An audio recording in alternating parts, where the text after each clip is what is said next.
So we've just got notification the truck carrying the dogs has arrived at the slaughterhouse. The police are on the way and they've asked us to get there as quickly as we can. So not really sure what we're gonna find, but we're racing to make sure that none of the dogs are harmed before we get there. 3 seconds away. Yeah. Turn right. Look at that's a truck. A little bit in the car. Yeah.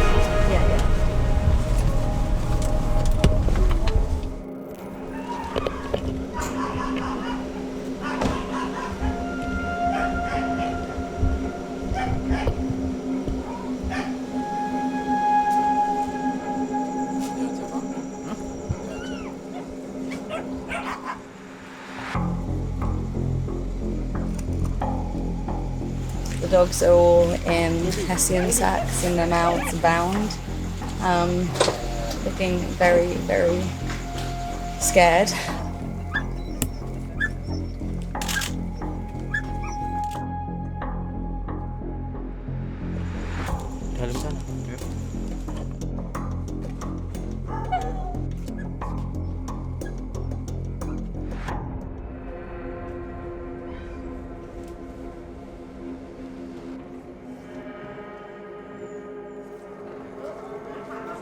And we've now brought the dogs to the police station where we're unloading them from the truck. They're getting emergency care from our brilliant vet team here.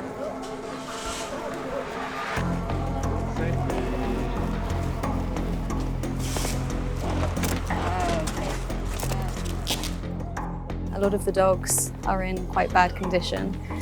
They've obviously endured a horrendous experience being stolen from the streets and then trafficked on a journey that likely lasted for over 10 hours. But they're all things that with our expert veterinary team on hand, we're confident we can help them overcome.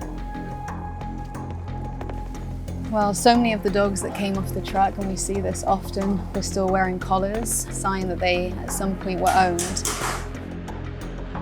I think many people don't know that, particularly in Southeast Asia, that these are stolen pets. And I think we can all sympathize with that feeling of panic and grief and, anger and all of those feelings that you feel when you lose a pet or when a pet goes missing. But for a pet owner in places like Indonesia, Vietnam, Cambodia, you're frantically driving to every market, to places where you know that dogs and cats are being sold, slaughtered, trying to find your pet and buy it back, generally, before it gets trafficked.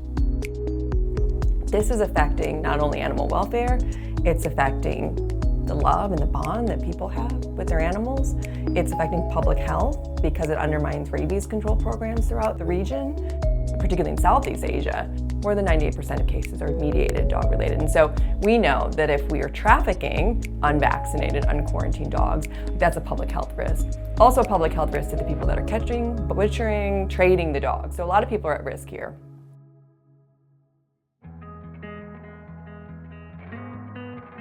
And today we're here in Bogor in West Java at a temporary shelter that we've built to house and provide care for dogs rescued from an illegal dog meat trader yesterday in Sukoharjo.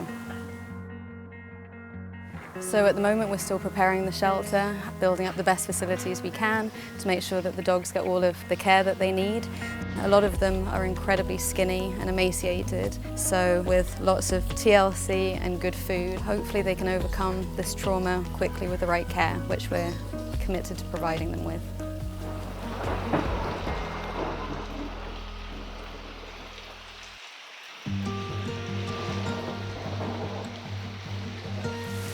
She's still very, very afraid, and it takes time, but it's very sad to see. Let's see if I can go get her.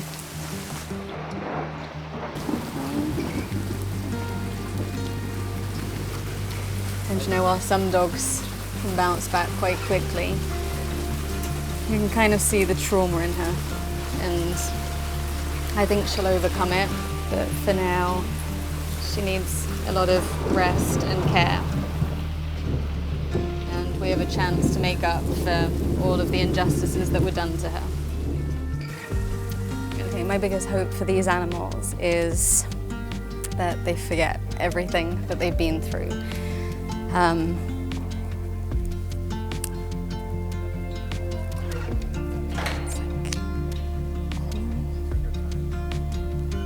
So my hope for them is that they forget it all and it becomes a bad dream and they can go on to live the lives they deserve, and that is what we're 100% committed to giving them.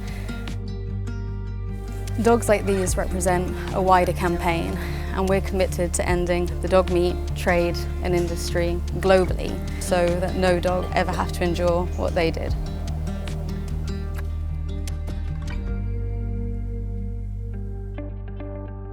So we recognize that no one group is going to end this trade for good, that we need to work with key local stakeholders, local government, local partners, and for that reason in 2017 we were a founding member of the Dog Meat Free Indonesia Coalition, which is a group of both international and national animal welfare groups. The vast majority of local people are completely against this trade. I mean, in Indonesia, as an example, about 92% of people, according to our nationwide polls, are in support of a dog meat trade ban. Like, we have seen jurisdiction after jurisdiction, regency after city. Jakarta recently passed a dog meat ban. It sets an important precedent for other areas to follow, and so I think, we're gonna get there. South Korea is our flagship campaign, and most people know us for that campaign, but we also do a lot of really great work in places where the dog meat trade is rife, like Vietnam, Indonesia, and we also work with partner groups in China as well. The approach HSI is taking is not to blame the people working in the industry, but try to work with them, try to understand them and the consumers as well. I hope that we're able to showcase the amazing work that our local colleagues are doing each and every day. And while our audience might only see glimpses of our rescue, we want to promote our local work and campaign work.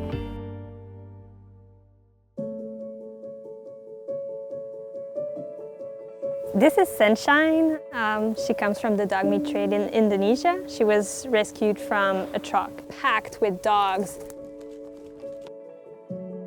Thankfully, she was saved. She was sheltered there with a partner organization, and they took care of her health. And now to the Trauma Rehabilitation Center here in Canada, where she can learn to trust humans again. She's really goofy, she's playful too. She's really a great dog. We have trained behavioral therapists. We have incredible shelter staff who are working with these dogs every single day to bring them out of their shells, to help them to learn to love and trust again, and also to learn the skills that they need to function in a home over here. The things that are done to the dogs that come into our care defy anybody's imagination. It's just the worst stuff you can imagine, and yet somehow these dogs recognize in us that we're here to help.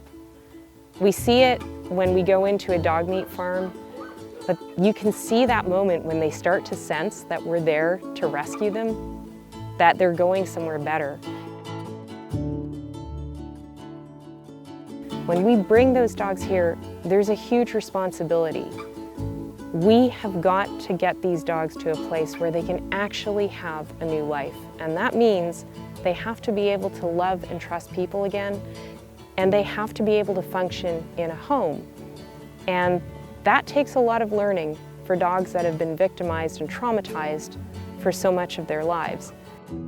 So it's really critical work, and I'm really proud of these transformations that we can create here. To me, this is the promise we make to every single dog.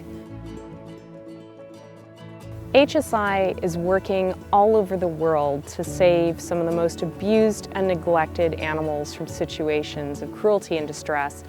And we're bringing those dogs to forever homes here in North America and all over the world. We promise them that we will give them a second chance. And part of that is helping them to heal. And that's what we do here at the Trauma Rehabilitation Center.